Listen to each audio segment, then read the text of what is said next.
the play started, and I just kind of dropped back into coverage, and I see a running back coming out late, and I think, oh, he's probably going to throw this. He doesn't have that good of an arm. And then I saw he was getting pressured, so he's making a bad throw. So ball was in the air. I could only get it with one hand. I'm like, I have to make this play. I have to change it. And so I grabbed it, tried to score, couldn't do it, got to the 8. But after that play, I knew, game's different now. As soon as Corey got that interception, I feel like we had momentum 100% of the game for the rest of the game, and they just immediately went downhill from there. It just was perfect timing for a kid like that to make a play like that. It was exactly what we needed. There's a formula in my head, like how do you come back from something like this? You got to score quick. You got to get a turnover somehow, some way. Because even if if he drops that ball, they flip the field, they punt, and now it's a different situation. So for him then to get the return, set up the score, a huge play by him. You don't win many football games spotting an opponent 28 points. But Quincy High's improbable comeback victory over Rocky is just one more golden example of Rick Little's they don't know that they don't know description of his young and talented team. Says that we never give up no matter what we go through. We be put at a disadvantage or we have the advantage. We're going to go 100% no matter what predicament we're in. There's also that mindset of a coach or even a quarterback in this situation. Make sure that you take what they give you. You can't panic and press think I got to go for broke all the time. So I thought our kids did a really good job of still playing the game even down 28 points.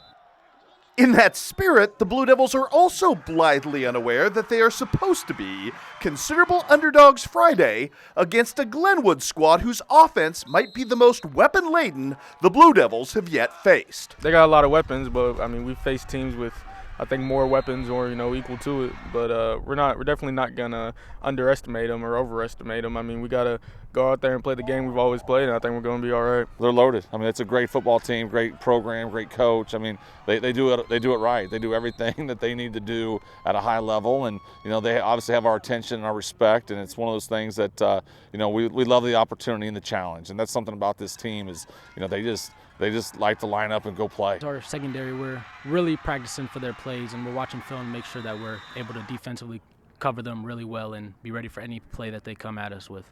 And yet, in the wake of Friday's win, does the Blue Devils' crazy confidence right now really seem all that crazy? There was plenty spectacular to celebrate, from Corey Fletcher's interception to Dreas Rice's career 5-touchdown night. But truthfully, it was the blue-collar underpinnings of that Rocky win that should be the biggest source of confidence, like Quincy High's offensive line finding a whole different gear at the Rock's expense. Here's the deal, you talk about, Rice or even, Braden throwing for 300 yards. When you have a 300-yard passer and a 200-yard rusher, no sacks, you better look at those front five first and foremost as a job well done, because they did it all. They did it both. The ability to keep the pocket clean and then also open up the holes. And the people that don't know, if you're not an offensive lineman, you like to run block. You like to be on the attack all the time. If you're we're passing, you're in a pass set. It's a different mentality, and these guys have the ability to flip the switch just like that. Put simply, there's a whole lot of hunger to go around right now with this Blue Devil roster. And a long overdue chance to finally try to feed it Friday night in Chatham. None of us on this team have been to the playoffs yet. I think we're gonna go out there, maybe get our first playoff win in a long time. We're really looking forward to this playoffs, and we're really glad that we made it. We're thankful to all our players and our coaches for helping us get there.